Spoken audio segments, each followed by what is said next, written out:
SWP systematic withdrawal plan. ये बिल्कुल वैसे ही काम करता है जैसे पोस्ट ऑफिस में MIS होता क्या है, मंथली इनकम स्कीम। जिन लोगों के पास एक लमसम अमाउंट होता है, हर महीने उन्हें खर्चे के लिए पैसे की आवश्यकता होती है, वो लोग इस स्कीम का उपयोग कर सकते हैं। जिन्हें पोस्ट ऑफिस में जितना परसेंटेज मिलता है उतना परसेंट आप यहाँ से चाहें तो यहाँ से विड्रॉल कर सकते हैं। अब मैं यहाँ पे आपको दिखाता हूँ इसमें फायदे क्या है। आप इसको अपने पैसे को 3 जगह पार्क कर सकते हैं, इक्विटी, डेट या हाइब्रिड।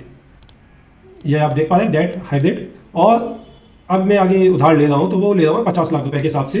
50,000 रुपए को 50 लाख रुपए को अगर मैं यहाँ पे पार्क करूँगा तो मुझे मंथली चाहिए या फिर ईयरली, जैसे भी चाहिए होगी उस हिसाब से मैं एक डेट फिक्स कर दूंगा। उस डेट को ये अकाउंट पैसा मेरे अकाउंट में हो जाएगा। 10 साल इसमें 2 और 15 साल अमाउंट भी हो सकता है कि इसमें चाहिए इंटरेस्ट रेट के हिसाब से। जिन फंडों को मैंने यहाँ पे 50 लाख हो गया 8% इंटरेस्ट रेट के हिसाब से सबमिट किया है। जैसे इस 18 महीने में 6 लाख रुपए विड्रॉल किया है, आपके फंड की वैल्यू 50 लाख की 92 लाख हो गई है, जिसको 60 मंथ हो गए हैं, 60 मंथ, 5 साल हो गए हैं कंप्लीट। उसमें आपने 20 लाख विड्रॉल किया, आपके फंड की वैल्यू 3 करोड़ रुपए। अब आपको विश्वास नहीं होगा, कम भी है।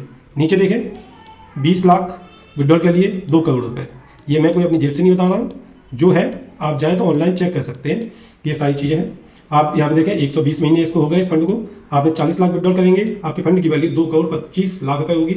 यहाँ भी आप 40 लाख विड्रॉल करेंगे क्योंकि आपने फिक्स रखा हुआ, मंथ चेंज नहीं होंगे, इंटरेस्ट चेंज नहीं होगा। जो आप फिक्स अमाउंट वहाँ पे लिखेंगे वही मिलेगा। यहाँ 1 करोड़ 42 लाख है, यहाँ पे भी आप वही सेम करेंगे तो आपको ये इन फंडों को अभी 10 साल नहीं हुए कंप्लीट। अब यहाँ पे देखते हैं जिनको 15 साल हो गए, देखो ये इसको 15 साल हो गए हैं, तो आप 60 लाख विड्रॉल कर लेंगे, आपके फंड की वैल्यू 15% से 2 करोड़ रुपए होती है 15 साल में।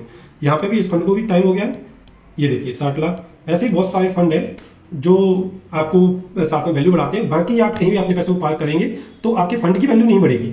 जो भी इंटरेस्ट है वो इंटरेस्ट आपके मंथली आपके अकाउंट में क्रेडिट हो जाता है। और ये सुविधा सिर्फ इक्विटी में ही सबसे ज़्यादा मिलती है। और इसमें लॉसेस भी होते हैं, लेकिन लॉसेस के सिनेरियो बहुत कम है। आप सही गाइडेंस के साथ जाएंगे तो लॉसेस के चांसेस बहुत कम हो जाते हैं। जैसे आप देखें, -5% गया तो आपके 50 लाख से आपने जो भी पैसा विड्रॉल किया है इस बार, वो 38 लाख रुपये विड्रॉल हुआ क्योंकि टाइम पूरा नहीं हुआ था। और आपके फंड की वैल्यू मात्र 5,000 रुपये बची हुई है। तो ऐसा भी होता है, इसलिए आप सही गाइडेंस के साथ जाए, किसी के बहकावे में ना आए। गाइडेंस का मतलब है, वो मैं आपको वही बता दूंगा कि बहुत सारे लोगों की कहानी है कि एक्सपेंसेस की वगैरह, वो मैं सारी चीज़ें एक एक करके क्लियर करूंगा।